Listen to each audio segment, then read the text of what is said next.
All right, hello and welcome everyone back to the Commander Clash podcast.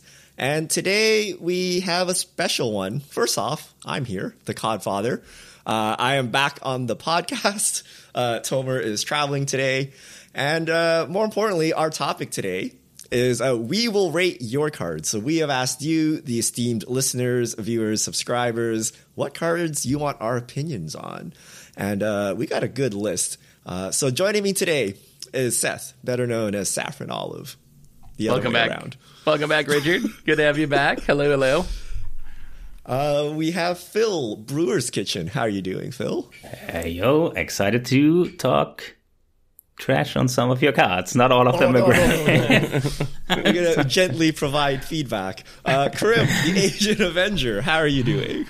I'm pretty good. Excited to look over these cards, and talk about them with all y'all. All right. So last week we put out a call on the community tab. If you want to talk to us or check out what's going on the YouTube community tab of the MTG Goldfish Commander channel, we posted a question, and this episode was actually suggested by one of our fans on the other podcast that said you should make an episode where Richard dunks on all your favorite cards. And I'm like, wow, okay, I can do that. My grades may be a bit harsh on this podcast. It turns out it may be true, but we will see. So as a reminder, our grading system: S, auto include staple; A, really good overall; B, good in certain decks; C, average; and D, have a specific reason to run them. So we are rating for generic power. So keep that in mind.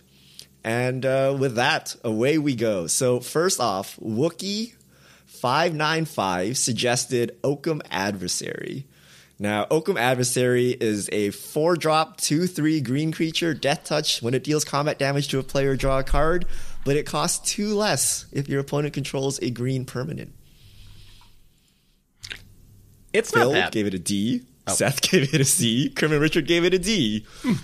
We're not high on this card. What do we think, Seth? It's not that bad. I think the problem what people maybe miss about this card is a 2-mana 2/3 death touch that draws you a card when it deals combat damage. That's not bad. The problem is you need to have a green permanent on your opponent's side of the battlefield, which means if your game goes like a typical Commander game and people are spending the early turns casting Rampant Growths and Cultivates and things like that, this probably isn't coming down on turn 2. And later in the game, it's just not that impactful. It can get blocked, or it can be killed by a removal spell. So I feel like it's, even though it has that cost reduction, it's a little bit too slow for me to really want to play it, even though there's a lot of green decks in Commander.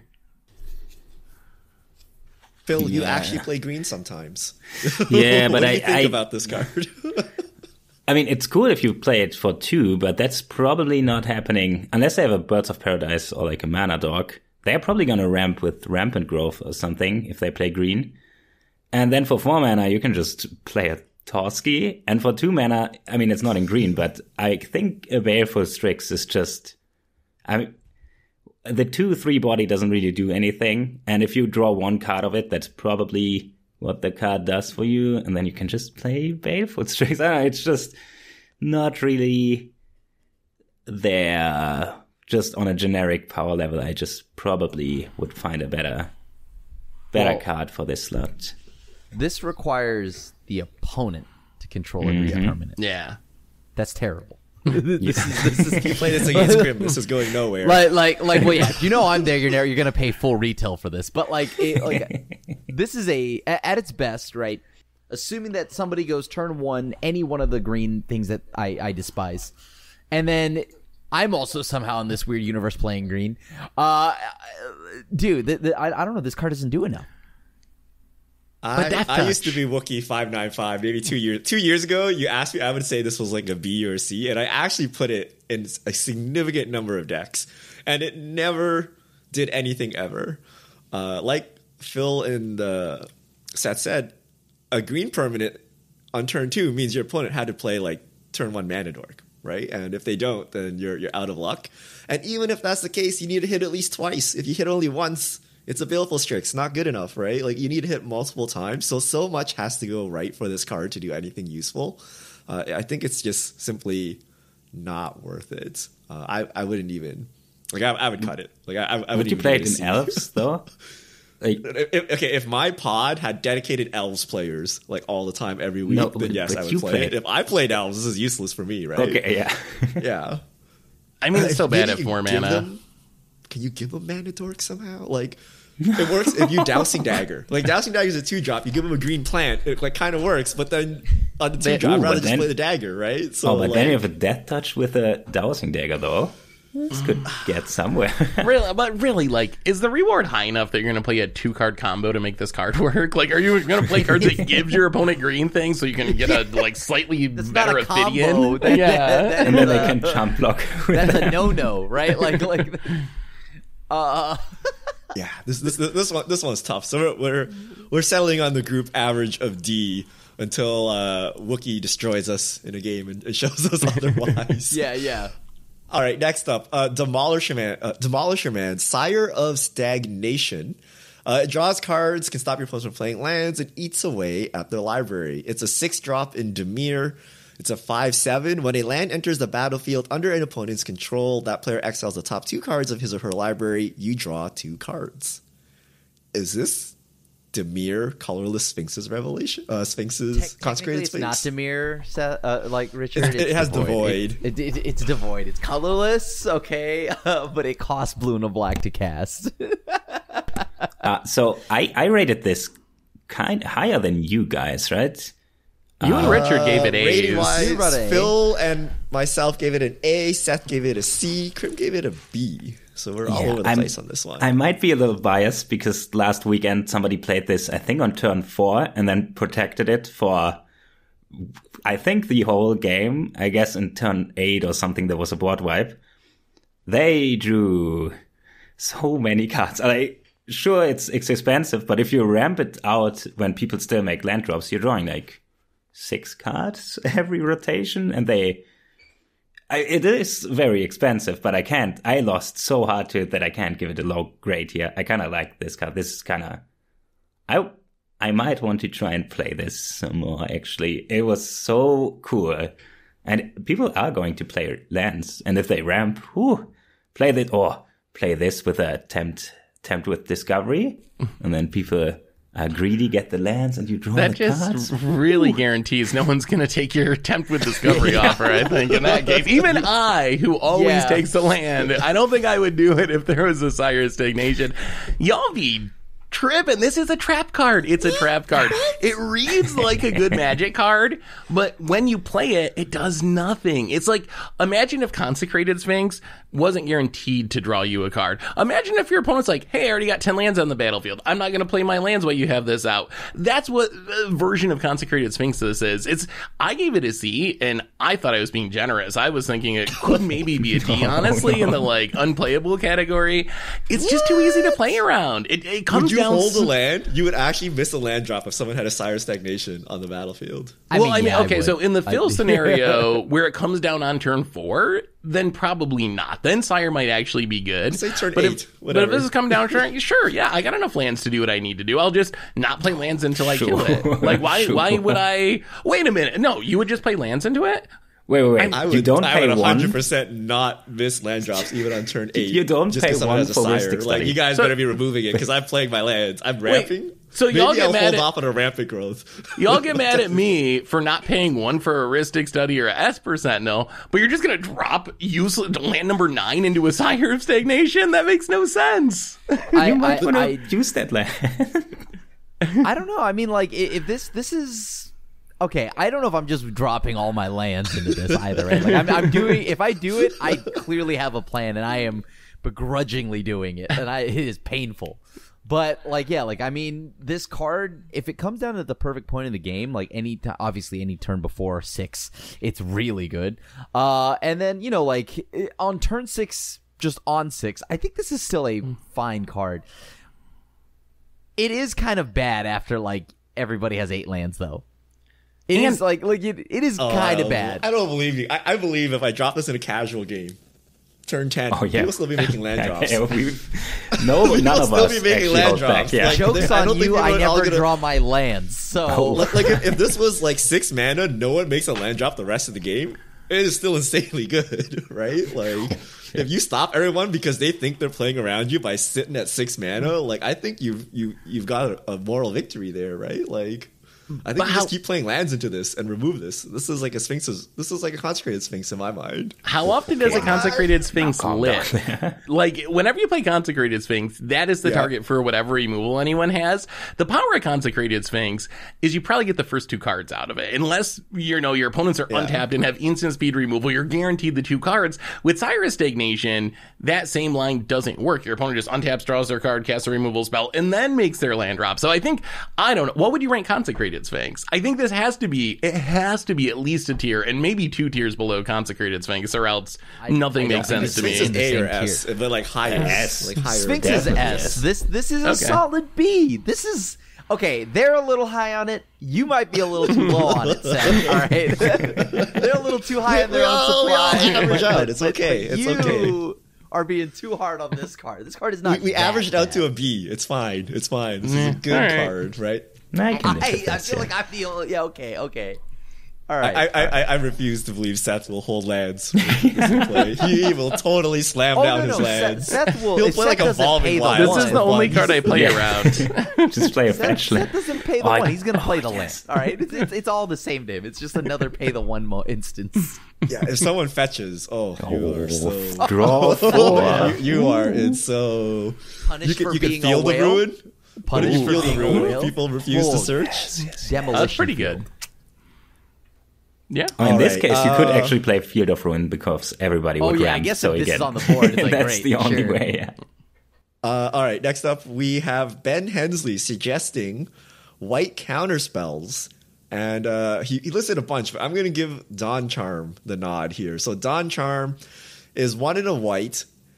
Instant, choose one, prevent all combat damage that will be dealt this turn, regenerate target creature, or counter target spell that targets you. Ratings, Phil and Seth and myself, all A's, Crim B. We like Dawn Charm? You guys like Dawn Charm? So I don't play it, but I really respect like it. Dawn Charm that much? Dang. Like, I mean, I think it's funny. I think it's funny to have a white counterspell. But like, this is the most aggressively like So B. This is like a lower B. This is like a lower B. It's so hilariously average. What? That would be a C. No, I mean, but like, it's a low B. It has some upsides. I do like that it can randomly fog somebody. It comes in at a good rate, right? I like that. Counter target spell that targets you. Obviously, that's amazing when there's like some silly stuff going on in Commander. But this is like, I don't know. I don't like this card. It doesn't.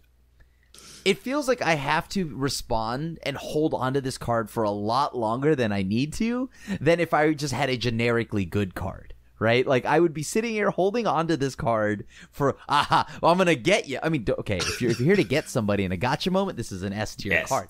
Like I love gotcha cards, but like, other than that, this is it. Just if objectively, you can always speaking, just fog, Crim. You can always just fog. it's no mana tide, that's for sure. Why would you want to fog? like just board wipe instead of fogging. Seth actually, Richard actually won a game because he fogged with this, so that's why I respect it so much. I think I never played it so far, but I think in every deck I keep like 3 to 4 slots for just generic control, like counterspell and stuff. Hey, if you play a Dawn Charm, you will have something like regenerate a creature can come in super handy. Fog can save you the game.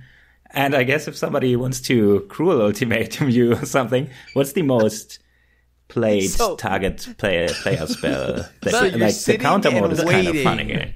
For someone to cast cruel ultimatum on you, right? I mean, we do play against you, Crim. Even against me, right? Like you got me, but like you probably are. You've been holding on to this card for way too long. Richard knows this best because he's Skeleton Lord. Regenerate target creature is just there's 2 modes on here because every board wipe just can't be regenerated after like 2004. So like really, it's a fog and maybe a counter target spells that targets you. thing about this card is the counter mode is horrible. Like, the counter mode's at B, like worse than B. Right. However, I believe that fogs are like super underrated in Commander, and I like fogs that won't get stuck in my hand. Fogs that cycle, fogs that do something else. So I ranked Dawn Charm pretty highly because I think fog is good, and then the other two modes are the give me a little bit of flexibility so I'm not just sitting there with a fog all game. I can, yes, I know a lot of rest, say, you know, you get around regeneration, but you can still regenerate in combat, a targeted removal spell, so there's still value to be had there. And then I assume like 1 in 100 games you're going to use the counter spell mode. Like, incredibly infrequently that'll come up, but sometimes Crim will actually have the Cruel Ultimatum and it's going to be hilarious, but I like fogs with flexibility. But Yeah. it has 2 modes. Right, we agree that it has 2 modes. There's no regenerating. Well, no, the think about it comes it. up. A You can Doomblade or a like, if you- Terminator combat. Everything like, exiles or can't be regenerated now. Not right? combat though. You can just save stuff in combat. You Like, can I think regenerate in combat. What the you hell can, is like yes, combat? like say 50% of things just die. Like you can't use this as your protection spell. So like if you're playing Voltron, you could try using this, but I'd rather just phase out. But you know, as a fog that you can use to regenerate a key card in a pinch, that's good. If they like, I don't know, deflecting palm you or something, like yes, you can use this. But the fog, I think, is the strong point of this card. I am with Seth that fog is severely underrated. I think I've concluded that fog is good. So just 2 mana white fog, I think, is actually like at least a B, right? And then you add some of this stuff on top. I think it's actually really good because it's all color shifted stuff too, right? You don't expect the fog out of the white deck. You don't expect the counter spell out of the white deck. So I think it's actually pretty good as like your kind of like answer card. I think it's a C as a fog because fogs are okay here and there, and all the added stuff make it a B. An A though, yo, I just respect I actually it. play Dawn Charm a that's lot. wild. You're being wild right now. Okay, All right. I mean, that's kind of so true, we've yeah, averaged but out to an it's A. funny. We just ignored Crim. Crim's Yeah. not enough to stop 3 A's from us. So good can't job. stop the Dawn Charm. this is an Keep getting A them. card. Okay, Crim can't be Keep getting 'em. regenerated. Keep getting them. Howard Robertson. Red extra turn spells. So I've chosen Final Fortune. It's red. Instant take an extra turn after this. At the end of that turn, you lose the game. So not in any like combo where you like sundial or something to like get extra turns and end the turn, but just as a finisher. Like you do the combat, Oh. your Final Fortune, you do more combat. Like, is this ever playable? No. Well, okay, so not in Commander. The problem is in Commander, your opponents have 120 life. In 1v1 formats, there are situations where you can like use this as an extra combat step and actually kill your opponent. That's a lot harder to do when you have to deal 120 damage to your opponents to actually take them out of the game. Plus, why wouldn't you just play an extra combat step effect that isn't going to make you lose if something goes wrong? So I had it as a C because I was thinking of like, oh, it's really good in Obeka. Like there's certain decks where it's like actually legit, but if we're not including any of those like combos or synergies, just as a fair card, stone unplayable. No chance you should ever put this in any deck for any reason.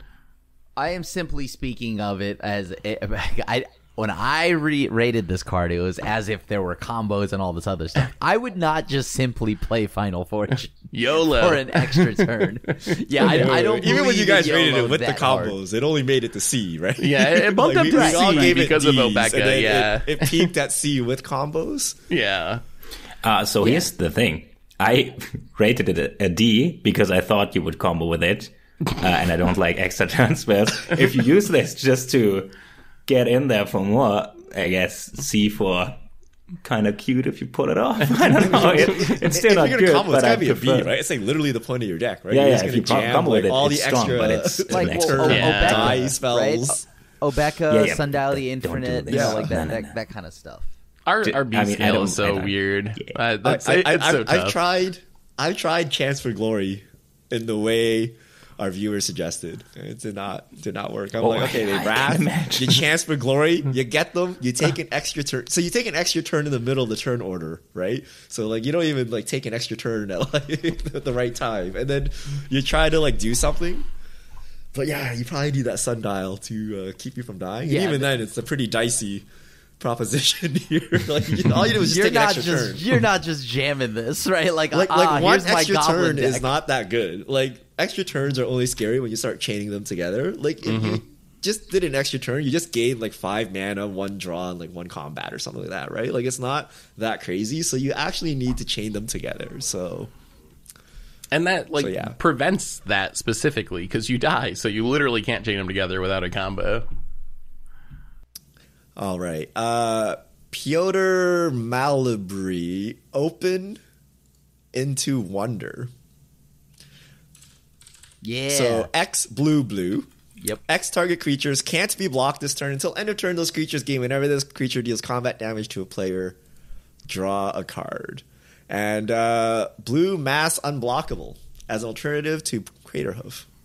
Well, it's mass unblockable, but also draw a card. Yeah, let's not so you leave either that part alpha out strike here. someone, or you get the value attack where you hit them for a bunch and you draw cards. Okay. I don't know why. Okay, so Phil's got it at C, Seth's got it at C, but Rich and I got it at B, right? What's the deck it's good in? What's the deck where it's actually good?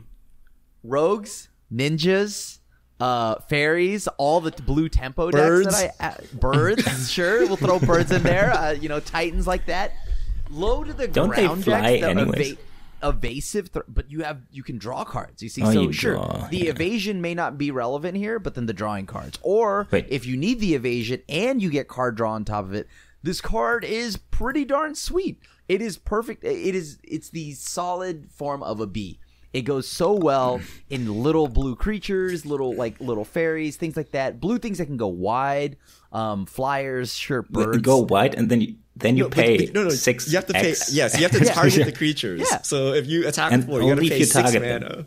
Yeah, But you can't cast it for X equals 0 to draw with every creature, right? No, you you have to cannot. target. No. Yeah, nah, X is that's not good. So the problem, I mean, you got to It's really better care. with go tall, right? Like you have like this 10-10 beater. You make it unblockable. You get in there and you draw a card, right? You can do that for 1 mana. Richard, by the do you way. ever Sphinx's rep? but At why? sorcery speed. And tap out. This is like creature rep, right? So like I'm gonna windmill, go wide, sure. Maybe not the entire force is getting in, but the creatures that matter. And let's just say 5 creatures. I do X is 5. I might be tapping down. But it's okay. I have free counter spells anyways. I'm in blue. So, who cares? and so you just go to town and you draw a ton more cards to draw more free counter spells. It's great. But you're literally getting no discount for all the work and you even have a board. Like, Pull from Tomorrow is double blue and X to just draw X cards and discard a single cards. Mindspring, double blue and X, draw X cards. Like, you're not getting any discount. So all I see is, unless you really somehow can take advantage of the evasion, you're just playing, you a need super the evasion. risky version of these other cards that already exist. Like, if you just want to draw cards, there's way easier ways to do that don't require you to, have a board and not get wrathed. Yeah, So, and if you want- birds and rogues have evasion, right? What you want this for is the coveted sea monster tribal deck or something, right? Where you have these 8/8s that have no evasion.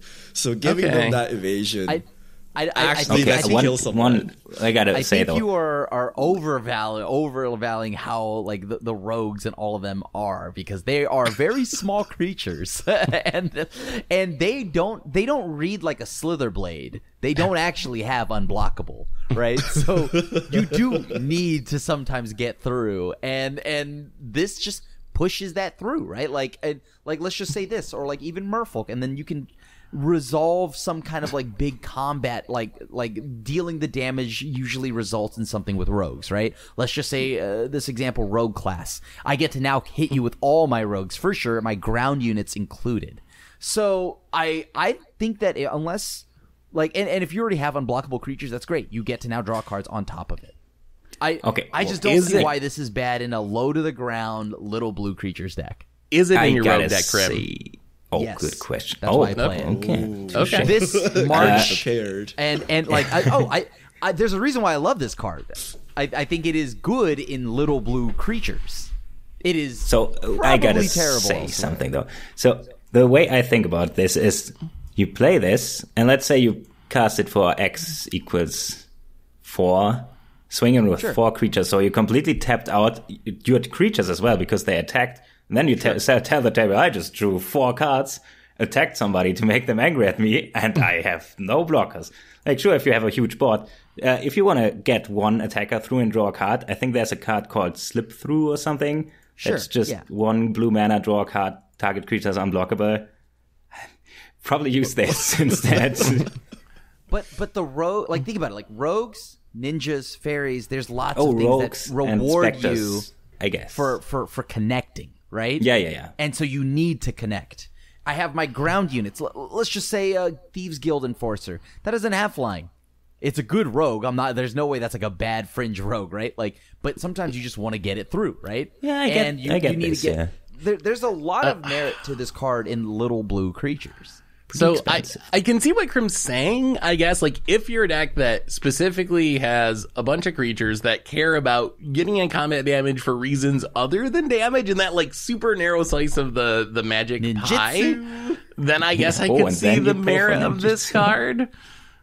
But it's so outside of that, that seems so narrow. It's a one-turn Toski, Seth. Just read about it like this. It's a one-turn Toski that guarantees combat. Yeah, but doesn't blue have like a ton of like 4-mana enchantments that are like, whenever I deal damage, all your stuff draws? Like, why play a one-turn Toski when you can just play damage, right? So you need, like, if you actually want to kill someone.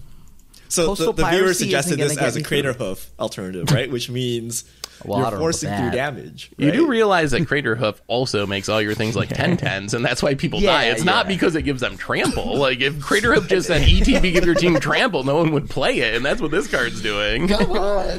I am a believer. I am a believer as far as the B. So I believe this is not a Crater Hoof. I'm clarifying that now. It is not a Crater Hoof. It is a totally different card. Like, if you have a Wormcoil, I guess Wormcoil has trample. Like, if you have like just some generic like 7/7 or something, you give it evasion and you draw a card. I think that's actually good, right? And if you have like 2 of them, this is where the card gets better, right? Then you get to draw 2 cards. You can't use Slip Through Space, right?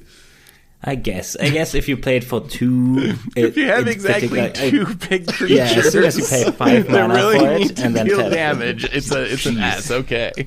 All right. Not even Maybe that. you're right. Maybe it is a C. Sorry. I also tried to don't be play nice. these kinds of decks, so I might not be the right person for this anyways.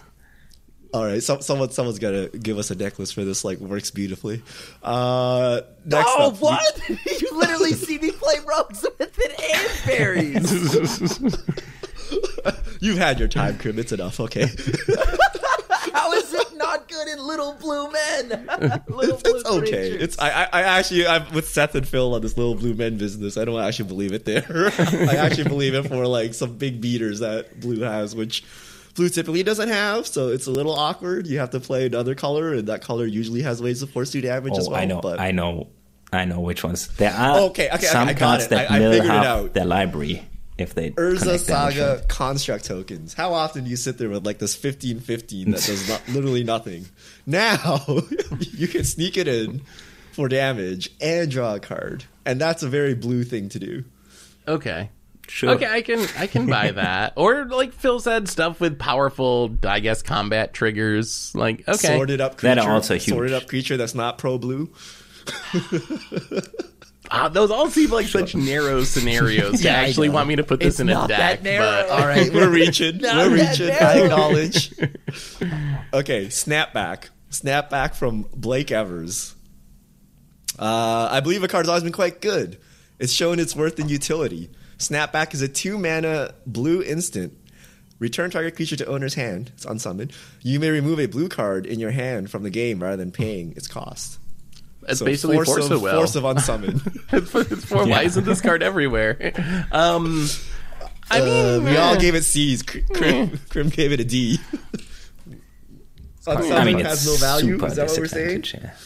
So Unsummoned's bad. The value I see in this card is you can't cast it when you're tapped out. So I can't imagine some pretty sweet plays where like you're completely tapped out and someone goes to Alpha Strike you and you're like, haha, exile a blue card, Snapback, which I don't think Blue has other options for that. I know Black has like Slaughter's Submerge. Pact and so forth.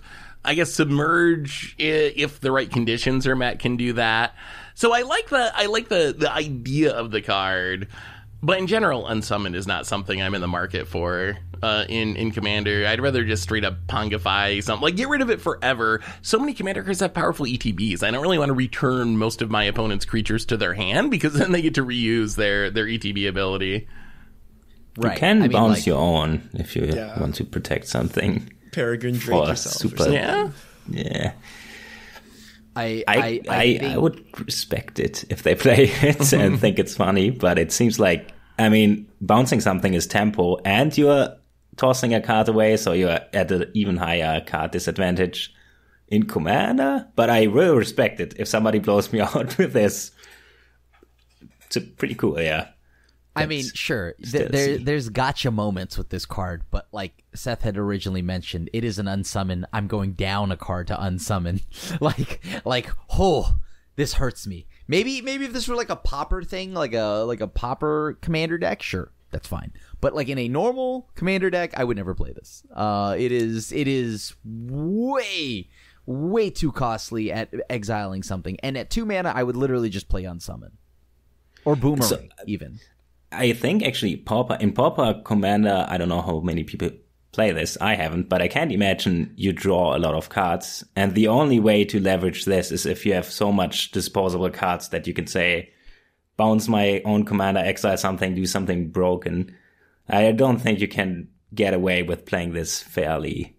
You gotta have some plan that involves I will say this card is underrated. I think if you have ample card draw, like maybe you play Open into Wonder.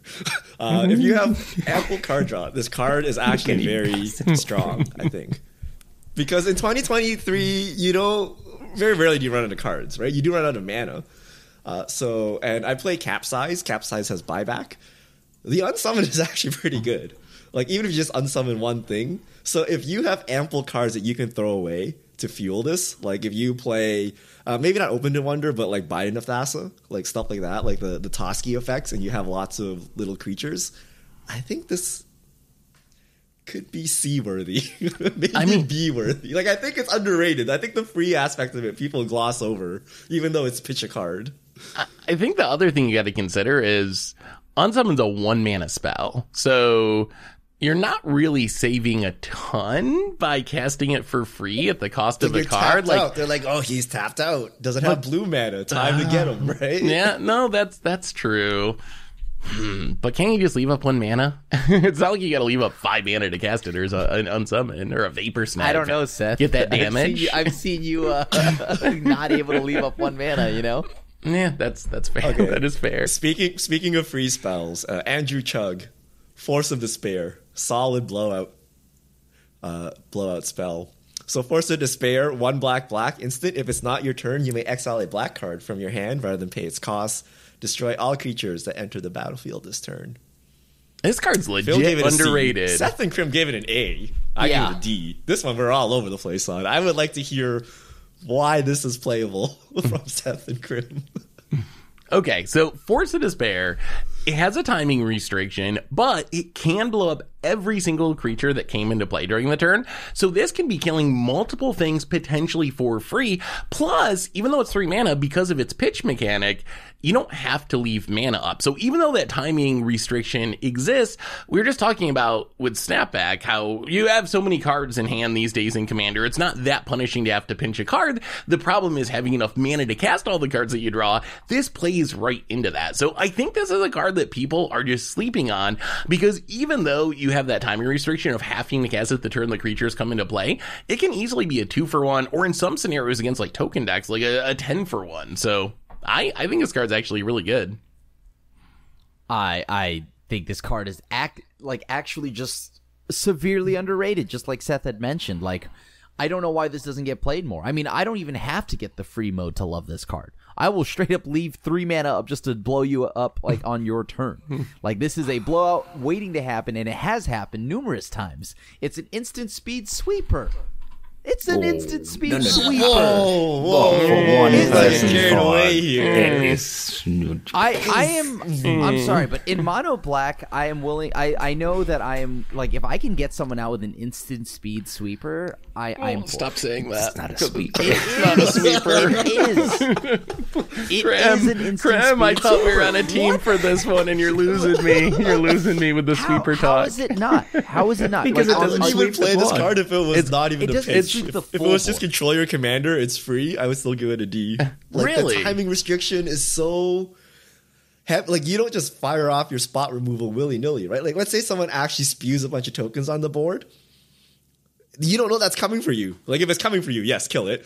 But it may be going to your opponents, right? It could be doing any other things, right? It could eat a wrath from the next player over, right? You don't want to just fire off this removal just because, like, whatever, right? Like, you only want to do it if they're attacking you or you know it's coming or whatever. So I think the timing restriction makes it super unplayable. Like, I do not want to. Let's say someone combos off, dumps 10 tokens. Like, why would you fire this off? Like, you just made an enemy for no reason, right? Just let them have the tokens. Someone else can deal with it. Maybe they're not attacking you. Like, there's just so many variables here that I would not just want to 2-for-1 myself, get rid of their board. And that's like the best case scenario, right? What if they just play like one creature?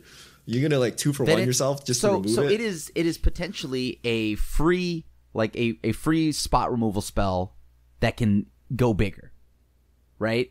Sure, let's not call it a board wipe. But if it's a 2-for-1, not like spot. you're pitching 2 cards, But there's a what if- timing restriction on your spot I'm removal. okay with straight up just leaving up 3. This is perfect for my style of deck, right? Like I would take I don't mind sorcery leaving up speed 3 over. mana. Like this timing restriction is much worse than sorcery speed. You know how like if you get spot removal, you make it sorcery speed, you're like, this is useless. What am I gonna do with this, right? Like this is kind of similar to that, right? Like the restriction makes it almost unplayable. Richard's So point I- about making enemies does kind of ring a little bit true for me. Like, yeah, you don't want to make enemies, and you sometimes want your opponents to have creatures. So that I think those are good points. What were you going to say, Phil? Sorry. I rated it. I rated it as a C, so I'm between you guys because I have been blown out by this. I guess blown out. It does never really rough the board. But what Richard said is also my problem.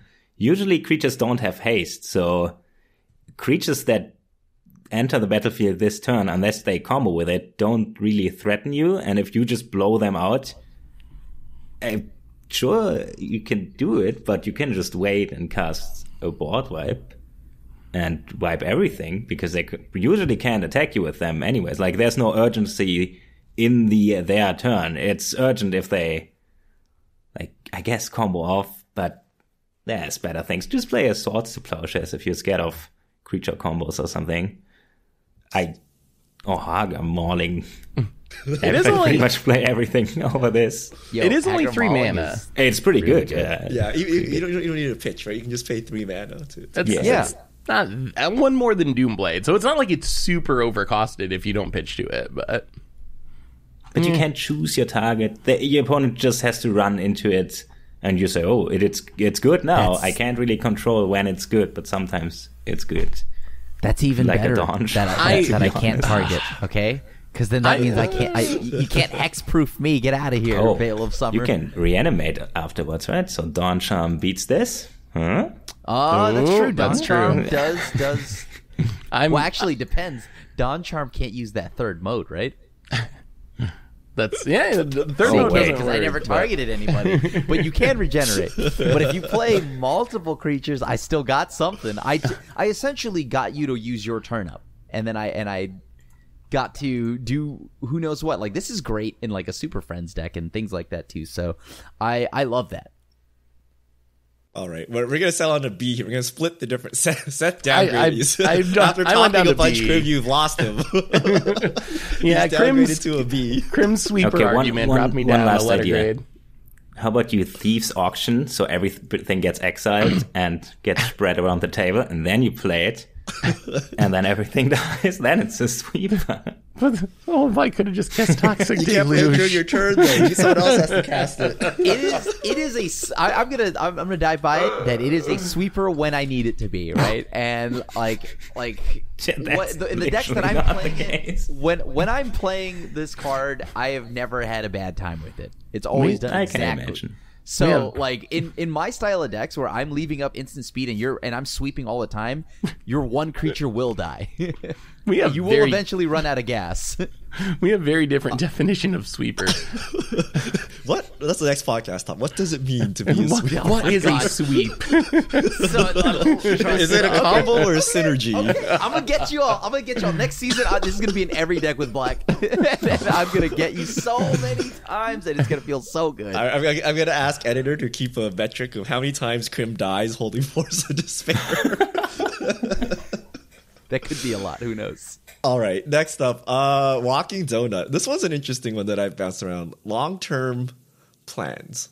So long-term plans, 2 and a blue, instant. Search your library for a card, shuffle your library, put that card third from the top. Rating-wise, we have Bs for everyone except for myself. I have it as an A. I originally put it as D. I'm all over the place on this card. Is this a good card? Is this just like Demonic Tutor?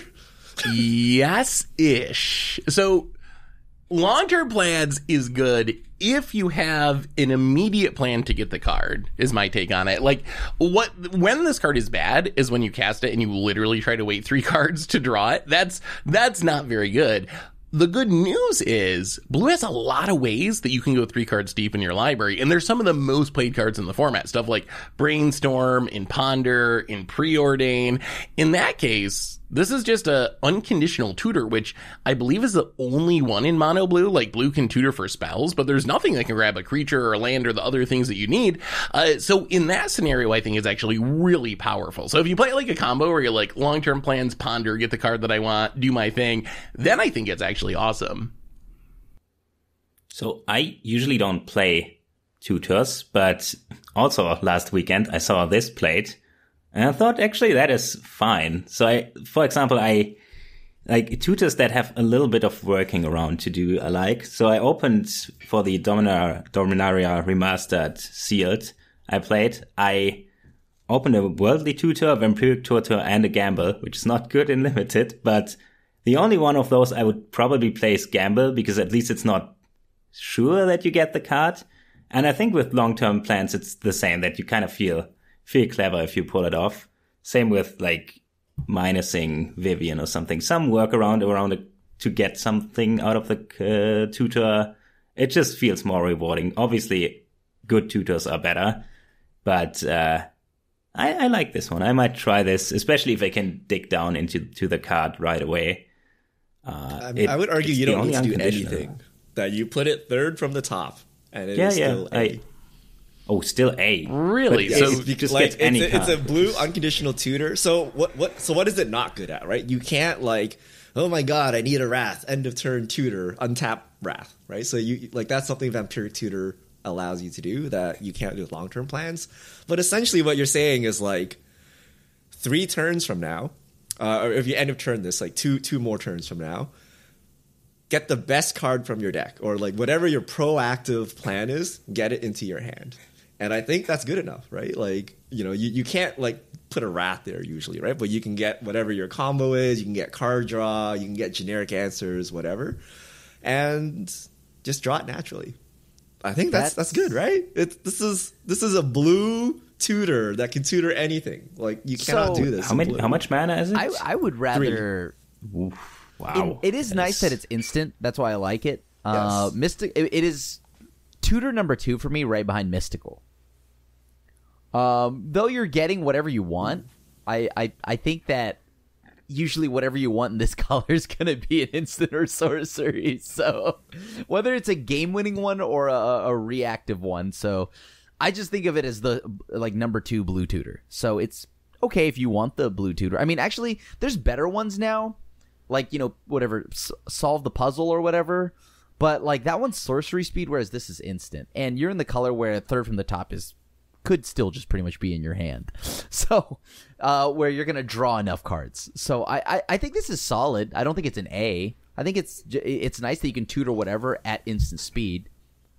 Two turns. You know, 2 turns is an eternity in the mid or late game of Commander. Like, on turn 3, I think it's fine to cast this and be like, okay, I'll get my Consecrated Sphinx because that's going to be good or whatever. Like, that's super fine.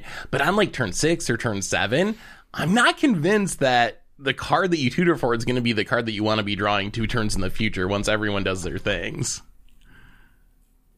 You also can't fetch in the meantime. Yeah, no ramping, no fetching. Yeah, this may or may not happen to me where I stack top of my deck waiting for some plan, and then 2 turns later I'm like, what happened to my card? There must be a bug. Like, oh, I fetched. Yeah, that's... Don't is do a that. drawback. Did you actually do that on a Clash? I think you did. I've right? done this multiple times where I was like, laid out this brilliant plan. I'm like, and now I draw the culmination of my genius. And they're like, what the hell is this? I'm like, wait a minute. I shuffled. The plan was too long term. Yeah. You need some short term plans. Short-term plan, second from the top. I'm here for that. Yeah, I really like this card still. So our average rating is a B. You've dragged down my A, but I think 2023 card draw, man. This might as well be in your hand. It's pretty if you have a top budget as it's in your well, hand, right? Right? If It you have should a be top, pretty- it's in your hand. How much Oh, is is it cheap? Oh, it's got to be only cheap. It's an uncommon, It's like under yeah. $4. Yeah. And you can get artifacts. So blue Yeah. might actually care about artifacts. You can get artifacts. If You can try get to Agent tutor of instants or Treachery. sorceries, they're better ones. You can get Hull Breacher before it was banned. Ooh, Hull Breaker. That's a good one. All right. Metroid 2, 3, 4, 5, 6. City of Traders. We know that Ancient Tomb is really good. Is City of Traders a legitimate card? So City of Traders is a land. If you play a land, sacrifice City of Traders. Tap, add 2 colorless to your mana pool. No. Yeah, you can't do it. It's the restriction of having a second when you play another land is, I think, just impossible to actually work around in Commander. In formats like Legacy, this is a staple, but the whole idea of decks that play it is, I'm going to play something so impactful that it wins me the game. So even if I got no mana, I don't care, because that one thing's going to do it. You're going to like sneak attack and use the sneak attack to just immediately win the game. So you don't care if you got to sacrifice all your lands. I don't see a way to actually do that in Commander. The value you're going to get out of that 2 mana is a really high cost. You might be thinking, oh, it's like a 2 mana colorless ritual, and that's kind of true, but it costs you a land drop. And we've talked about before, hitting your land drops is so important. So I don't see a way to make this work in Commander in literally any deck. I'd love to be proven wrong, but can you guys see any way that this could work? Lord White Wind decks. Grace. Yes. White decks with catch-up ramp. Oh, But you're just gonna break even maybe by getting back the land that you had to but you get to like sacrifice. deploy. You deploy like one of your like permanent catch-up ramps, like the 4-drop or whatever, right? Like Smothering Tithe or something. No. I mean, Smothering Tithe works, Keeper but of I the meant Accords. the one that checks lands every turn. Oh, like Yeah, Keeper I of think the it's Accord Keeper. or something. Yeah. But even though it's very sus, green decks that can reanimate this and like have additional land drops. So stuff like say Crucible plus Azusa or something, and you just keep using playing City it. Traders. I don't know if green has trouble getting mana though, that you need to go through all these hoops to do this. Can you turn off? Can you blood? No, you can't blood moon this. Can you turn off this You can't- ability? Or You can like copy stifle or it, something? but then it's gonna happen the next land you play. So you can like do things that get around it temporarily for one turn, but that's not really all that You valuable. thespian stage it. You have a thespian stage Oh, on boy. the battlefield. You But play then you City get- of Traders. You thespian stage. That doesn't. You just play a basic land. Now with you're the gonna end same up amount of sacking mana. your Thespian stage too. I think you made the problem Wasn't there- worse. Does it? Oh no. Okay, that doesn't work. wait, wasn't there like in Black Enchantment or something? Did it remove all non-mana abilities? Oh no, yeah, Blood Moon, like Blood Moon or anything But is like it just that made a actually normal land? works. Not Moon. Yeah. I tried to find. Well, This is you a- made a normal land, but you got the 2 mana out of it. Like, so you got Oh, one I turn see, of I see. extra mana, and then you made everyone hate you with a Blood Moon or I a mean, people play this in contamination or CEH, whatever. right? But because it's like Legacy, With where six- they with just get the 6 extra mana? mana and then they win, right? So Yeah. Plus, I mean, it's also like $350. So I don't know if there's anything that's going to make it worth that cost either for us. well, is it worth it to just like land, City of Traders Explosive Vegetation, like something like that. Like you just use it as literally a ritual, but that ritual gets you into like better ramp. Update, then- it does not work with the enchantment. It just removes all abilities. So So you don't get I the feel extra like mana. something removed all non-mana abilities from a land, but I could be wrong because that was the card I thought it did. I don't know if there's one. Do you want to have a 2-card combo to make a Ancient Tomb? Sure. Well, It's you not save even 2 life. Ancient Tomb adds up. Oh. So if you can actually combo it and fix it. But I'd rather just Dousing Dagger and hit someone. Like, way better. Right? Sure. Do you even come out ahead in the Explosive Vegetation exchange? So you go land drop, City of Traders, Explosive Vegetation. You'll have 4 lands. Yeah, you have 4 Land drop. lands. Yeah, you start turn 4 with 4 lands as opposed to starting turn 4 with 3 lands.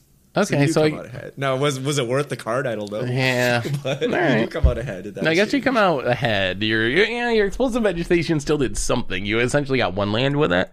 Yeah. Or 4 lands Smothering Tide and never play a land the rest of the game because Sure. they played Cyrus Stagnation. Yeah. There you That's go. true. There you go. There you Ends go. all land drops. Okay. So we are all D's on this. We couldn't break it. So Metroid Yeah. 2, 3, 4, 5, 6. If you can break it, let us know. Yeah, I'd love to know how to make it work. Yeah. All right, this one's an interesting one. Really silly 4, 4, 5, 6 Hull Breach. So not Hull Breacher, Hull Breach. So Hull Breach, red and a green. Choose one. Destroy target artifact. Destroy target enchantment. Destroy target artifact and enchantment at sorcery speed. So a 2-for-1. Phil gave it a B. Seth and Krim gave it a C. I gave it a D. This is just Phil. okay, right? Like this You is pretty believe it? average. Is this good enough anymore? I mean, it's I mean- 2-for-1 for 2 very relevant types. I think like you get a good 2-for-1 out of it. I don't know what else to say. It's just solid, I think. It's instant, right? 2 mana instant. it's Sorcery. sorcery. Oh, it's sorcery. What? Oh, wait, it Does might that not be a change- V. Does that then. change your opinion? Yeah, that might. Yeah, I'll bump it down to a C if you don't mind. I thought it was an instant. If this were instant, I would probably like it more. Yeah, same. But because it's just sorcery speed, I don't. Is this good enough anymore? I give it a D. I think it's a fake 2-for-1. I think like there's one thing you want to destroy and something you just like tag along with, Collateral right? And, damage. like like you wouldn't Yeah. normally use removal on it, and like it doesn't really count as a 2-for-1. I don't think like like you're just randomly killing something, but you didn't care about it. So it's sorcery speed 1-for-1 removal that like kind of looks like a 2-for-1. So I don't like it, and yes, there will be some scenario where you're like, oh, I need to destroy an artifact and enchantment, but I think it's very rare that they come up at the same time. And then I'd rather just play an instant speed. Like I'd rather play Disenchant than Hull Breach. Like, just instant speed, destroy enchantment or artifact. For me, it's just not flexible enough. Like, I want my removal to be Chaos Warp or Beast Within or the enchantment that turns a thing into a forest. Like, just hitting an artifact or enchantment, not really doing it for me, especially at sorcery speed. The same is true of the white one. What is the white card that used to be a staple? You exile 2 if you cast it 2. during your main phase. Oh, what's it called? but- Everyone used to play that. We used to play. Everyone used to play that card all the time, and now no one plays Return that to card Dust or anymore something. because I think Return to Yeah. Dust. Yeah. Yeah. Because you want flexible removal. They can hit anything. So I don't know. That's I Yeah. don't think it's a bad card. It just isn't quite flexible enough for 2023 Commander for me. I guess the one thing that's nice though is that it is like in those colors. I mean, how much versatile removal are we talking about here, right? Because like most of that Beast stuff in Within those Chaos colors. Warp. These Yeah. have been That's two, Chaos right? Warp. That's Yeah. 2. Those are the Yeah. 2 you would naturally But then gravitate you're also towards. running the best enchantment and artifact removal too. You have like Vandal Blast, Hull Breacher, or not Hull Breacher, Bane of Progress. Bane Yeah. of Progress. You have things like Rex But Age that's if 6 you want. mana. Rex Age, right? So right? Rex You have Age I Acidic like. Slime. You have like all kinds of things to deal with this stuff. So And I guess because you know what, yeah, it's like you know what, this might be closer to a D because like the cards like Rex Sage and Acidic Slime and all that, work better in green because it being a creature is probably way better than it being an instant or sorcery. Yeah. Because there's like an actual benefit to it being a creature. Yeah, because I mean, you basically tutor them up with with the Green Sun Zenith or something like that, right? I will also, if you want an actual underrated card that fits in this space, Cloth's Will. It's one of the Forgotten Wills from Adventures in the Forgotten Realm, but it's 2 red and green in X for an instant.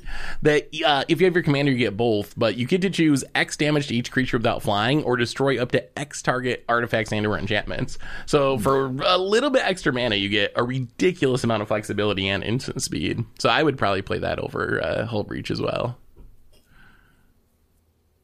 That's an instant, you said? Yeah, I definitely. If it would be an instant, I would still say 2 mana, 2 for 1, even though Richard is very correct that 1 is just collateral damage, usually. But, sorcery is kind of, for this effect, especially if you want to wait to get another target out of it. Yeah, no, I thought it was an instant, sorry. It's still a C, though. 2 mana, 2 for 1. Can't be that bad. Vegan economist. Aurification. Ghostly Prison is an over 62 times more dex than EDH Rec, but I think is less impactful overall. So Aurification, 4 mana, white enchantment. Whenever a creature deals damage to you, put a gold counter on it. Each creature with a gold counter on it is a wall in addition to its other types. When Aurification leaves play, remove all gold counters from all creatures. Middle school me thought this was the most broken card I've ever seen in my life. Yeah, I still have it. Apparently not anymore, because Krim gave it a C, Phil and Seth gave it a B. I give it an A. Is this not Ghostly Prison? So here's the problem. Here's the problem, you gotta Richard. Take the hit. Well, okay, Yeah, so that is one of the mercy. That is one of the problems. You have to take the hit. But the bigger problem I have with it is you want your opponents to die in a game of Commander. What Ghostly Prison does is says you have to attack other people. What Aurification does is says you can't attack anyone. Like, once you hit me, you can't attack anyone. So I think the real value of Ghostly Prison is not just that it's redirecting, like preventing damage to you, but it's redirecting that damage to your opponent. So I think that's the aspect of Ghostly Prison that Aurification is missing. Wait, how does it not do the same redirect, right? They can't attack you, so they attack someone else to get their combat in. Well, if they attack you, it just like...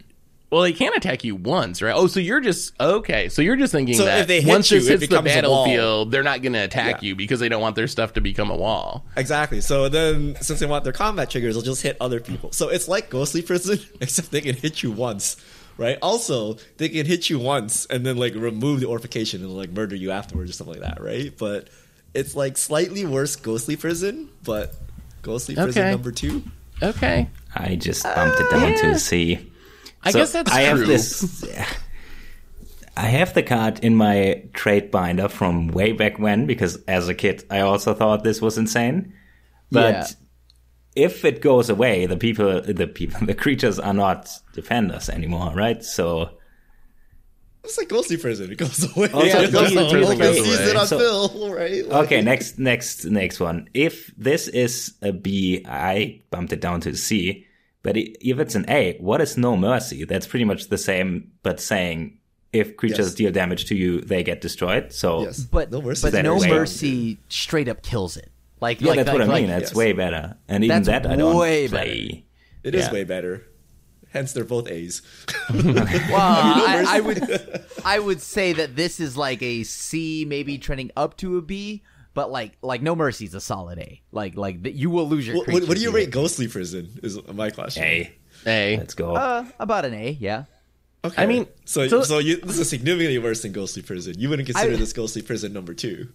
I would. Well, that's because whenever I've played Ghostly Prison, number 2 is whatever the blue one is. Yeah. Well, And let's say then- you're not in those colors. You're not a Crim deck. Yeah. Oh, well then. So then, what? Like, you got if you're gonna play cards like this, you got to go full lock, right? You gotta like Wait, Sphere, whatever pillow fort. Sphere of Safety. You got the 5-mana enchantment one, Sphere of Safety, but that does need enchantments. I Well, think the B is blue one. fair. Like, that's a step below where I'd put Ghostly Prison. I think I'll try this card. Like, I think like this conversation has me intrigued enough. I've never played it before, but this conversation has me intrigued enough to try it. Especially if I'm a deck that has enchantment synergies, where I can benefit, like I have an enchantress or something to draw a card off it or whatever. If there's enchantment synergies, then maybe. But I just realized, no, hold on. I don't even like Ghostly Prison that much. It's like a B. Krim just wants to kill everything. Yeah, I just if I play Azorius, yeah, I always put Ghostly Prison and Propaganda into my deck, right?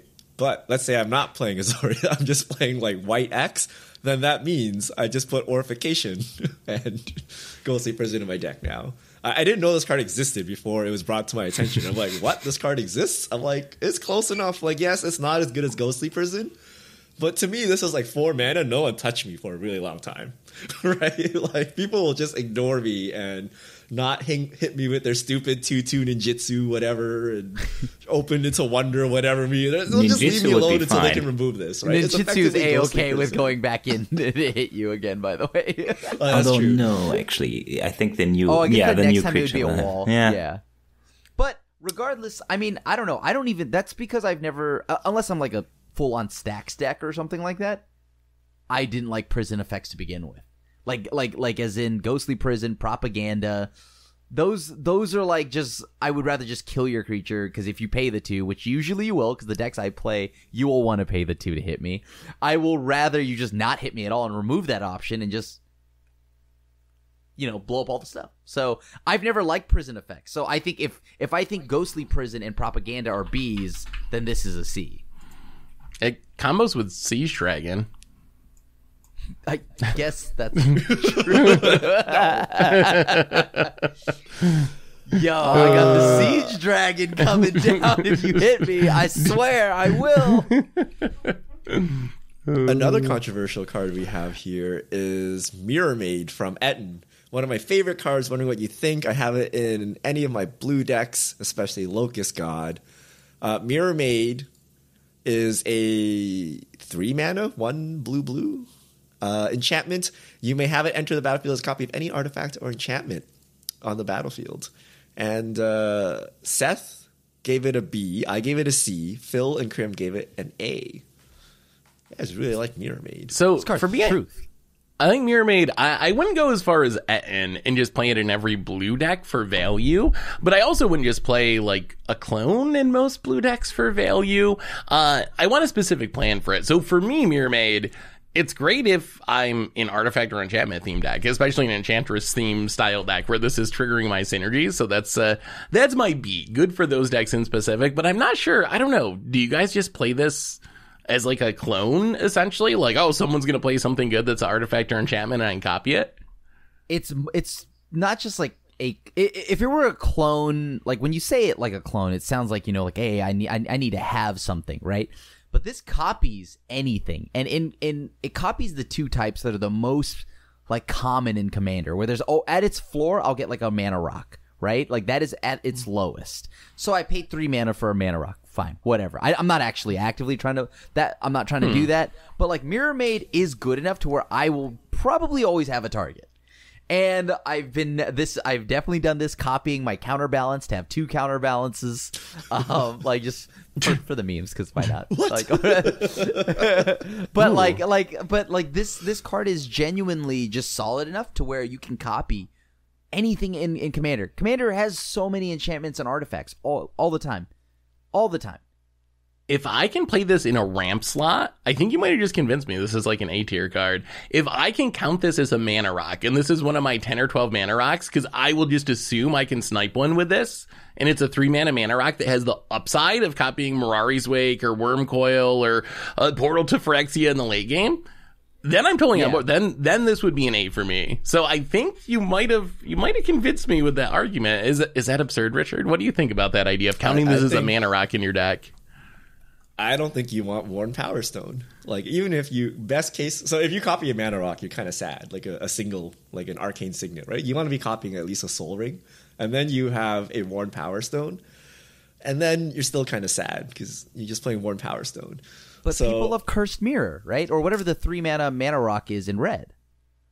And but that can like, get a creature, right? that can get a Like, creature, sure, but like so like a creature is usually more impactful. Like I mean, like the. So obviously, if someone plays Omniscience or something, you copy, you're like, oh my goodness, right? Like, this is crazy, right? Like this has crazy high ceiling potential. But like on average, if you play it on curve or something, like you probably cannot if I take got a as Soul Ring on much turn advantage 3, as your opponents can just by copying a random enchantment or artifact. So I don't like it. And if you copy a Mana Rock, it just gets wrathed away. So I don't think it's particularly strong. But I mean, if you have a it gets- purpose. it gets wrath away along with any other artifact, right? That's probably Exactly. So don't play it. Like don't play this in your ramp slot. Like play a Burnished Heart or something. Like play some real ramp, right? Like don't use this as a worn Power Stone, essentially, right? Like play a Skyclave Relic, play a Darksteel Ingot or something, right? or Instead copy of using this a as Skyclave Relic. Okay, Or so Darksteel okay, Ingot. it's copy. Yeah, you yeah. could. You could if someone played it. For me, it's a bit of a different thing. I mean, you probably noticed, but recently I've been trying to copy or do various things with Portal to Phyrexia, and recently my decks have been playing some pretty big permanents, which are usually artifacts, enchantments, actually some enchantments as well. So I don't know if I played Mirror Maid in these decks, but I usually play Clever Impersonator instead because it just copies anything. But if you play 3 mana for Mana Rock, but then later you have the option to play 3 mana for another Portal to Phyrexia, or what's the new Crucible that plays stuff for free at the end step? Like, there's a lot of pretty big permanents to copy, or Omniscience, you don't need 2 of them. But yeah, I would like to copy my own stuff. Like usually I think play if you're trying to copy your own targets for stuff this because you actually have a myself, plan for it, then this card is really good. But I think But you trying to just can. rely on copying your opponent's stuff, I think this card is pretty weak. The flexibility is all there, though. That's what I mean. Oh, yeah. It can copy, or it could copy something like you want to like double up on, or it can copy something your opponent's played. There's so many artifacts and enchantments. Copy and Richard Sky Scanner, you know. You, like, what how, if I don't yo, play I anything got a good? land, and I got a creature out of it. How I many of got a those? creature out of it. How many of those do you want to copy though, Krim? There are a ton of artifacts and enchantments, but like, if you're mostly getting a Signet, are you happy? Like, is it good enough in that context? I mean, like, would I? It's the same questions. Would I play a 3 mana rock? Right, Would and you? I don't know. and the Would you? yeah, I would play. I told you I would play Skyclave Relic, all these things. I would play Midnight Clock, yada yada yada. Right, Curse Mirror, sure. But so would I pay 3 mana just for a mana rock? Yeah, and this is a mana rock that has a silly ceiling, right? Like it could be absolutely nutty, and it's not hard for me to like get this back. Even like I can Otawara it back if I need to, right? If I find something new, or there's lots of synergies with it being able to come back and clone something else. This is a Mirror Maid that copies 2. If it were just like whatever a 2 mana copy target artifact, I probably wouldn't play it in every deck, or just copy just specifically an enchantment. Wouldn't play it, but it's because it can do either or. It gives me a lot more range, and it's cheap enough to where it's respectable. And it is actually financially cheap enough to where it's respectable. I think I'm with Krim. I think I like the upside. I think you've convinced me that the upside is enough. That the floor is high enough to make it worth buying into the upside. Because the floor is getting a mana rock, which I'm fine with, and the ceiling is super high. Yeah.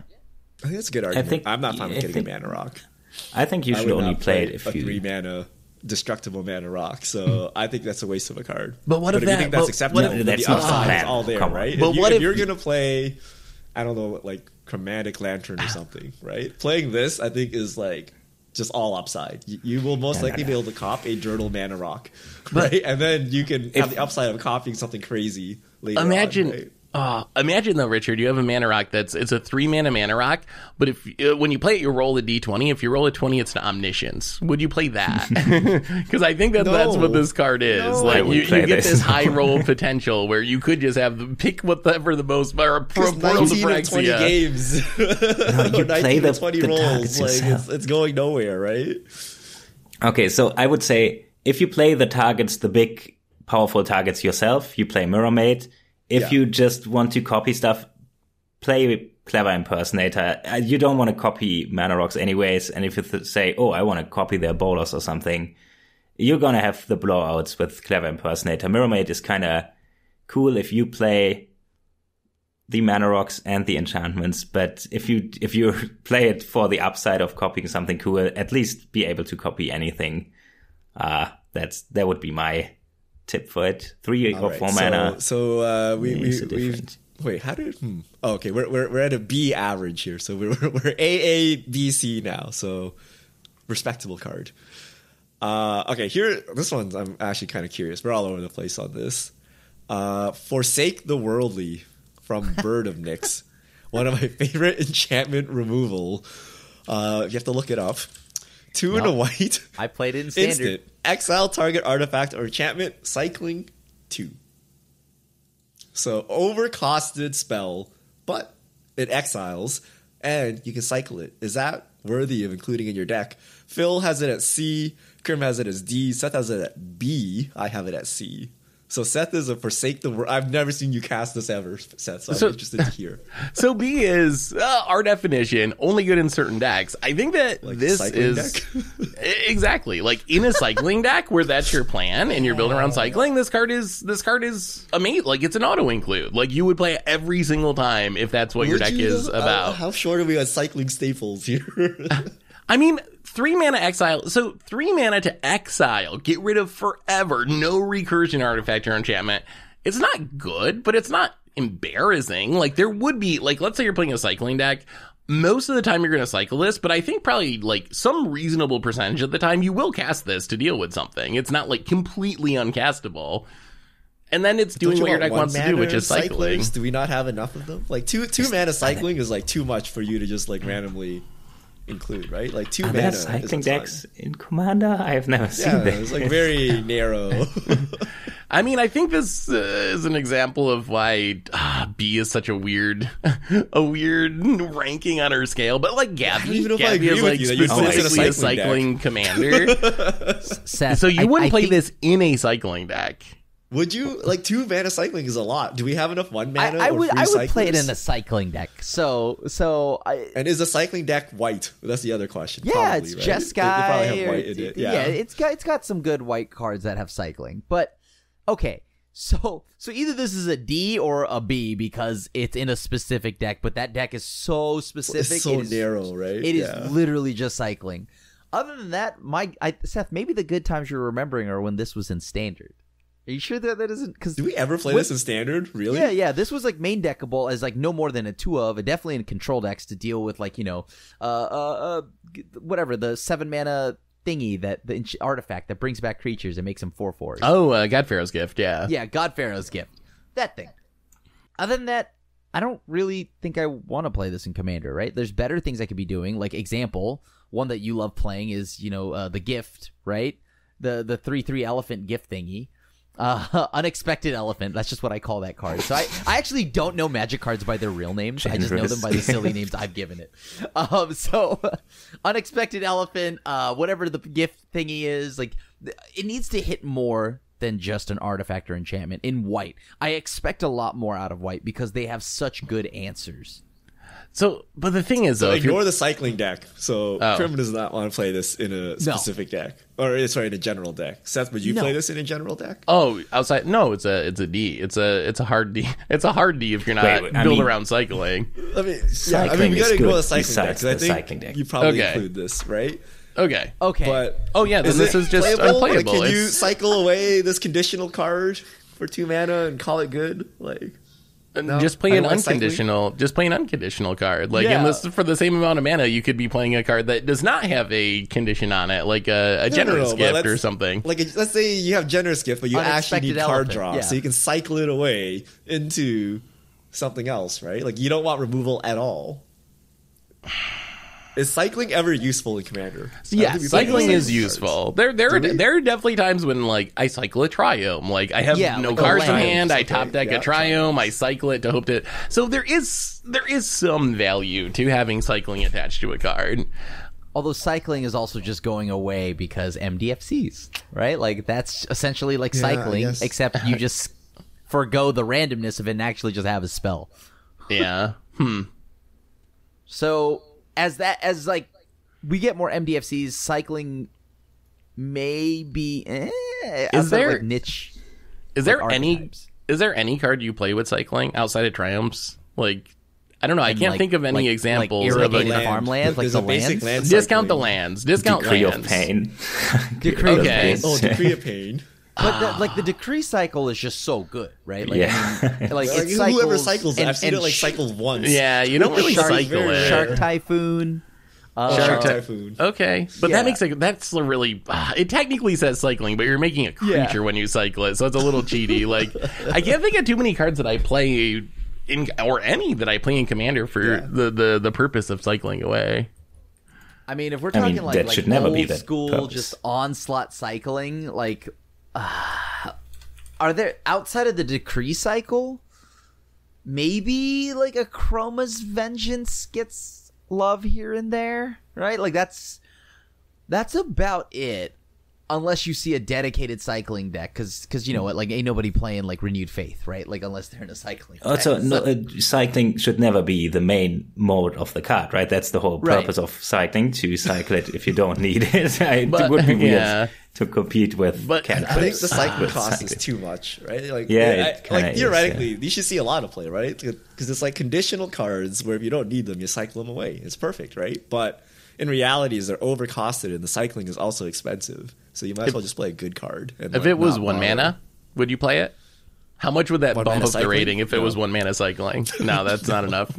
Pay 3 Okay. life and no mana. Like, I don't want this card at all. probably- Okay, we're not street ranking. What if it was 4 mana generous gift with like cycling 1?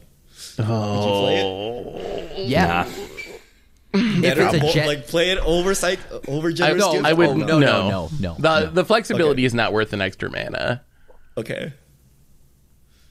Also, Yeah. with generous gifts, if I cycle it, I might as well blow up my own land for a block or something. Like, it's so desperation mode if I have to cycle this.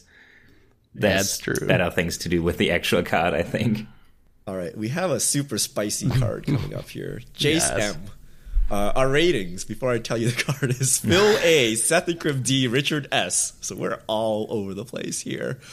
Guided Passage. I love this card and always love seeing people's reaction to the first sentence in the text box.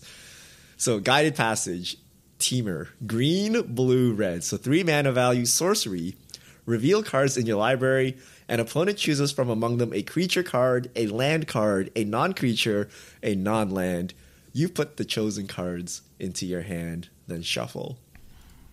okay. Is this not a 3 mana draw 4? Am I? It's a draw 3. hold The it. last one Yeah. is draw non-creature, non-land. It's one. Oh, non-creature. Okay, so 3 mana, draw 3. Yeah. Right.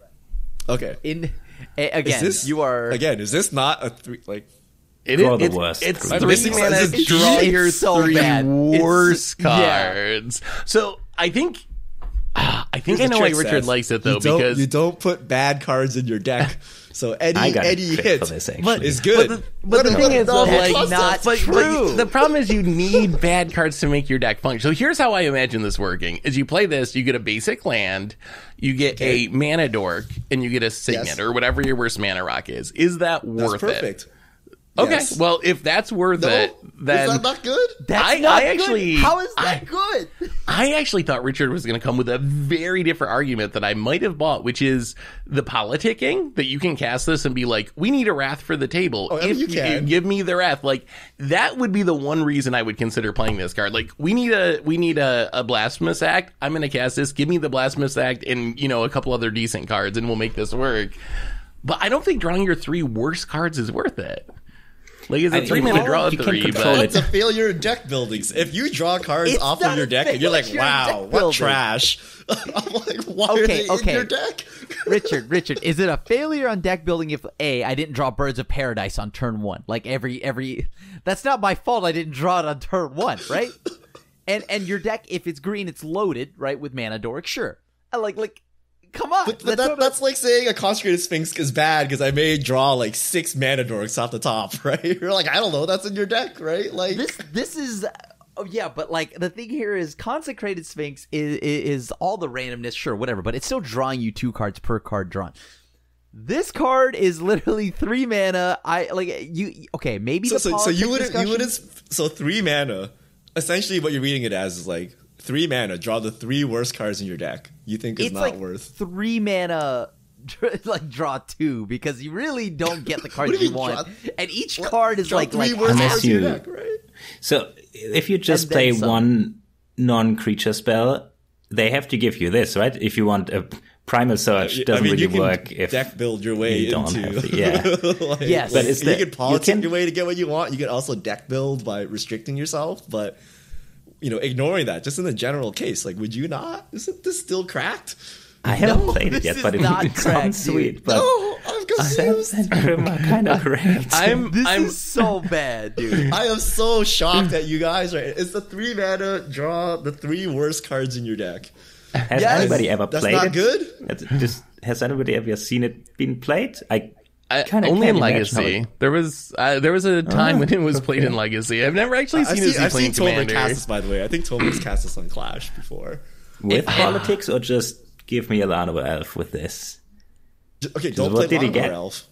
But like, I guess. so you you're can. saying like don't play any ramp spells, like play no Well, no. ramp, play nothing, like only play 8 drops. If your deck is this and all 7 So and 8 if you're drops, saying then there you are got cards that 'em. you're very unhappy with whenever you draw them at any point in the game, I think you should reconsider your deck building, right? Like, you should be happy drawing your cards, and you should be happy drawing 3 cards off of your deck, right? And let's say if it's 3 mana, draw 3 lands. Would you play that? No, No, I don't think so. No. Like, not, why not in do most lands decks. not count as cards, right? Like, I think that's very good still, right? I mean, I'm looking at some of your decks, Richard. Like, I'm looking at the Birds deck, the Derevi Birds deck. So I'm I imagining would you definitely cast take every this. card. You cast this. I give you Fledgling Osprey. That's your creature. I give Right, you probably an Offer you can't refuse. That's your spell, and then an Island. That's your land. And I'm so happy about that. You're okay. Well, No, I mean, I don't think I would be happy about that. Like, if you're not happy about it, you should cut Fledgling Osprey out of your deck, Wait. right? Like, why is it there? why- If why you're are not you giving him a happy counter about drawing a spell? basic? That's weird. Like, I don't know, right? Like, I can see people like, I don't want lands, but you need all your lands. You need to hit all your land drops, right? So the land is a good hit, right? So, I And guess- if the non-creature and the creature is not good, then like, I don't. Even a late mana dork is not bad, right? Like, I don't.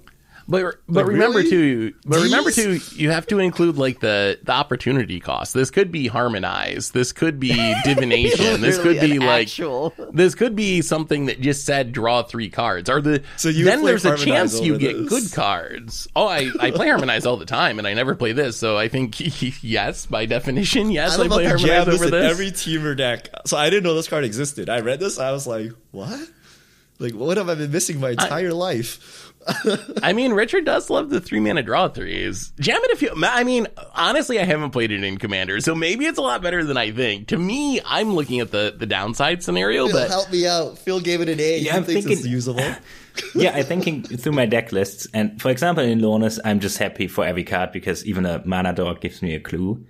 And the non-creature spells are actually all very powerful, I think, or counter spells, which I happily take. And I do think the land is actually what makes this card way better because you need to have your land drops.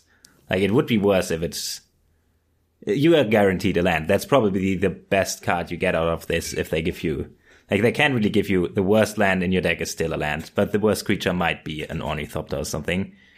I would just be happy to play it, and it sounds fun. I don't think it sounds necessarily powerful. Just by definition, it shouldn't be powerful, but it just sounds super fun. So that's why I gave it an A, just because maybe at some point I'll play it to see what happens. And the politicking is, you're probably gonna get a Wrath or something out of it if You you. definitely get a wrath if you ask Yeah. nicely, right? I do like the That's politicking. it. That would the politicking could make me bump up my rating. That's the thing that I'm most interested in is if you can politic this into good cards.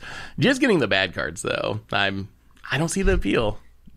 You are gonna try to politic out of your mind for something that Well, may it's not that even hard. happen. You're like, I need a wrath. And- Like, the table needs a wrath. Like, I Yeah. target you. Give me a wrath and 2 junkers, right? You can definitely get that. I can see easily that without- working. And, Yeah. and the best part is you You'll never get what you want, dude, because like they're gonna see your whole deck. They know what you're. I mean, like, I'm surprised no one brought that up. They see your whole deck now, right? So like maybe any surprises, like that surprise opposition agent or something, is now known. They can also safely deduce what's in your hand. Like, I don't see a rift in here. That's too hardcore. Who's gonna do that? I don't see a rift in here. There's probably a rift in your hand. There's a much more practical concern is, do you really want to sit there for the amount of time it's going to take for your opponent to look through every single card in your deck and decide which ones they should give you of those 3 types? Like, isn't it going to take 20 minutes to resolve the single spell? I'm building a Crim deck, all Phyrexian cards, Korean cards, Strixhaven Deeds, It's one of promos, and I'm like, guided passage, go. One of each language, Richard, not just Korean. Maybe you could get people to scoop. If you built your deck miserably enough and targeted the right person, maybe you would just get someone to scoop and get the win that way rather than having to deal with resolving it. Mix and matched basics. All right. Here's another interesting one. Destiny Spinner. Wayne Feller. Put this often in creature-based strategies in order to get protection from counter spells. What do you all think? Destiny Spinner, 1 in a green. It's a 2/3 enchantment creature. Creatures and enchantment spells you control can't be countered. 3 in a green. Create. Target land becomes an XX elemental with trample and haste, where X is the number of enchantments you control. It's still a land. So, we gave it all B's. I give it a C. I had it an A, but it's also a B. It waffles in between the two. I don't know. That's kind of where I'm at. Like, awesome in Enchantress decks. Is it worth playing outside of Enchantress? Maybe. Like making all your stuff uncounterable. It really depends on your play group. That's the biggest thing. Like, how many Crims are in your play group? Well, if your play group is full of Crims, this is S tier. Take it. Well, okay. One thing we've already seen, even with me at the table, Cavern of Souls isn't enough. Yeah. Right. Yep. So like, and Cavern of Souls is way harder to interact with than just a creature. However, it is nice to have redundancy, right? So, like, having Cavern plus this is nice. And regardless of how many Crims there are in the play group, right? Like, how many control decks you go up against, just in the dark, right? If I am going in the dark, this is cheap enough to where it is a creature where I don't mind the investment of 2 mana, and I now can just play my cards freely, devoid of counter magic. At least count things that actually counter. Sure, there are things that exile off the stack, which control decks also play. So, I don't know. I mean, this card is decent enough, it's cheap enough, and it has an activated ability that could actually just punch somebody. I'm not a believer. So Enchantress deck's obviously good, right? But in a generic deck, like, I don't think you should lean hard on this can't be countered stuff, right? Because it doesn't say can't be Doombladed. It doesn't say, like, can't be fought. You need to play around all the stuff your opponent may have anyway. So just dropping a 2-mana 2/3 to get rid of this, like, maybe threat of, like, counter spells, I don't think is worth it. So I think when you use the activated ability and it does something, which is basically Enchantress decks, it can be good. But generic deck, like, I'd rather, like, take my high rolls with Oakham Adversary or something, right? Like, that just, like, hope I play something and Crim wants to counter it, but then he can't because he has Destiny Spinner and he definitely doesn't have removal or whatever. Like, you know, like, you got to play around all this anyway. So I don't believe just being uncounterable is enough, right? And if you're really worried, Cavern is a land. It's like a free spell, basically. It's your land, right? So I don't know. I don't really buy this uncounterable aspect of it. So you don't think uncounterable stuff like this is worth it at all then, basically? Because I think Destiny Spinner is the best version of, like, a creature that says your stuff can't be countered. So just that whole archetype isn't worth it. What about the 3-mana? Does it have flash, like the leopard or whatever? Oh, it does not have flash. It's a Prowling Serpapard or whatever, however you pronounce it. 3-mana 4/3. Allosaurus Shepherd is good, but it's only specifically green. Yeah. But it's a 1-drop. It is a 1-drop. I don't fear counterspells, so I don't know. I feel paying mana to get around a counterspell is not worth it. I mean, maybe Like, that's what true. are all the games that you don't have this, right? Or, if they have removal or whatever. Like, you need to navigate this anyway, but maybe it's different because in 2023 we have so many free counter spells. There's, like, no playing around a counter spell, right? So if you really need to land that Crater Hoof, like, yes, this could do it. So maybe, but I don't know. I don't think it's like Actually, that if you're easy. a creature combo deck, I would probably say that if you want to play it to the fullest, you kind of have to include something like this to tutor up.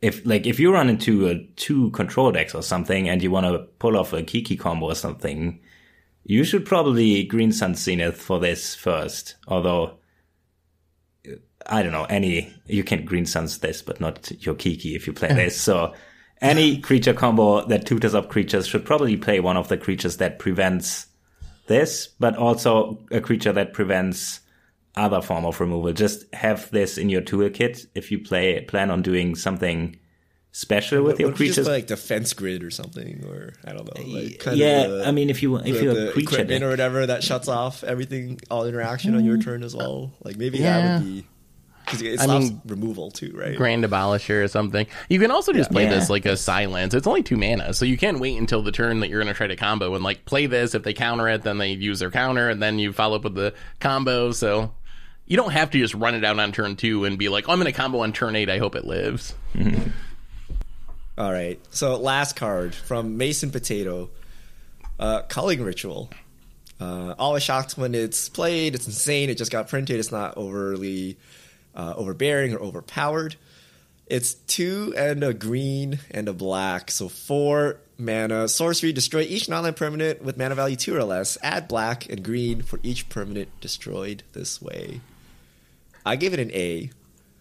I'm just going to say, Richard's not dunking on any cards yet. I feel I'm like being super generous. I'm the dunker, You guys if are- anyone, yeah. You guys are dunking on cards, but Krim and Phil B.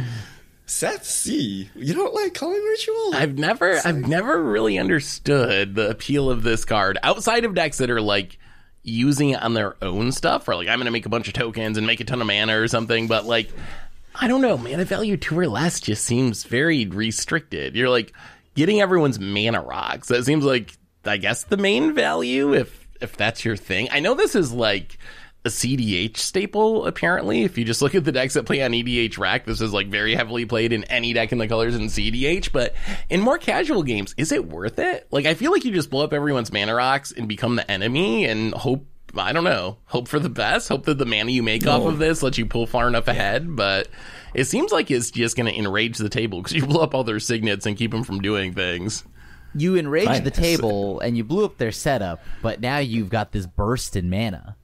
Yeah. And I don't know, the burst in mana, like if you can obviously, if it pays for itself, and you're fine with that. If it does more, then it's like, whew, that's great, right? So I don't know. I mean, I think this is by no means. I think this is a specific deck kind of like sweeper. It's nice to have it in those decks. Let's just say like a Marin deck where all the 1-drop stuff you can just bring back. The 1s and 2s you can bring back easily.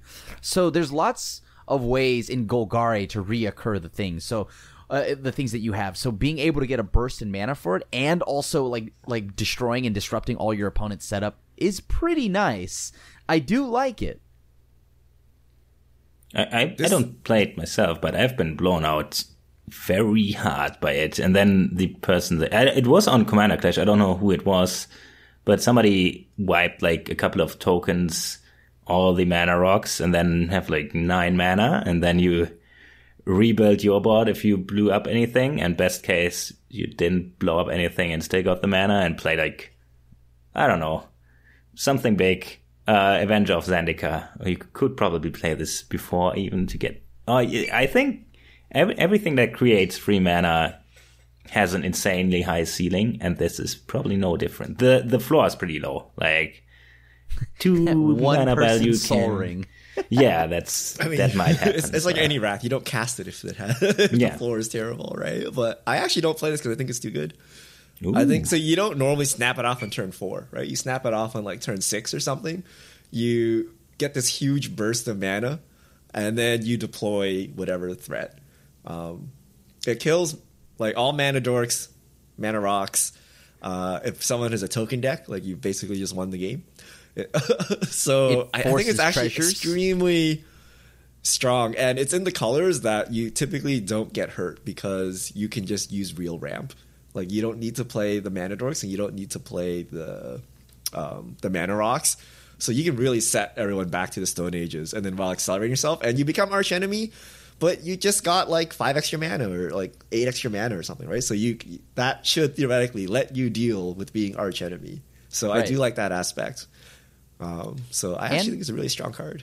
When you think about it, if every one of us play a mana rock or any kind of artifact between turns 1 and 4, it already paid for itself. It is a free. Yeah. It's free. So anything past that, if any of us do more than one artifact or impermanent that's 2 or less mana, it's absurd, right? It's just really good. Oh, it's so good against Lonus. This just Oh, makes yeah, me that- all my I do like juice. that It it destroys hates any time treasures decks. and clues. I'm and king-making yeah. with this, yeah. Or like any weenie decks that like low to the ground, right? Like it's everything 2 or less. Yeah. All right, so we averaged out to a B, even though we were all over the place on this one. All right, so that is all the cards. So thank you to everyone who sent in so many cards. I found a lot of cool cards. I thought I was Me going to dump too. cards, but there were some like crazy cards I didn't know existed. You guys are all wrong. Guided Passage is still S. Okay. I dare you to Okay, play sure, it, Richard. dude. I dare you to play it. I Sure, want to. dude. I want to I see dare you you practice. to give me Prove us 3 cards wrong. that I'm not happy about. You're gonna be so sad. Like, what's it gonna be like? Oakham Adversary, Final Fortune, and City of Traders. Like, oh, you got me. Open into Wonder is probably in there too somewhere. I'm gonna give you your favorite creature unless it has indestructible, and then I'm gonna get you with Force of Despair. Oh, that movie. Yeah, but I Just think there's make- a lot of cards here that I think we can start playing. I think there's some hidden gems in here. It's There definitely interesting. So thank you to everyone who sent in their cards, and we'll see you here next week. See ya.